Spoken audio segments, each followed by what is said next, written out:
ખેડામાં સામૂહિક દુષ્કર્મ કેસમાં આરોપીના જામીન નામંજૂર કરવામાં આવ્યા છે। 2 આરોપીઓની જામીન અરજી નામંજૂર થઈ છે। 18 એપ્રિલે પોલીસે 9 પૈકી 8 આરોપીઓ પકડ્યા।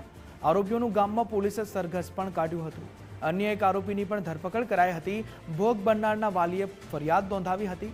આરોપી અયાન અને માહિરે જામીન અરજી કરી હતી। સરકારી વકીલની દલીલોના આધારે કોર્ટે જામીન ફગાવી દીધા છે। ભોગ બનનારને એકાંતવાળી જગ્યા ઉપર બોલાવી અને તેણીની મરજી વિરુદ્ધ ભોગ બનનારની સાથે તેણે બળાત્કાર આચર્યો। ત્યાંથી જ આ પરવેઝ પઠાણ ના અટક્યો, પરંતુ ભોગ બનનારની સાથે જે બળાત્કાર કર્યો ત્યારે તેણે ફોટોગ્રાફ્સ અને વિડીયોગ્રાફી કરી।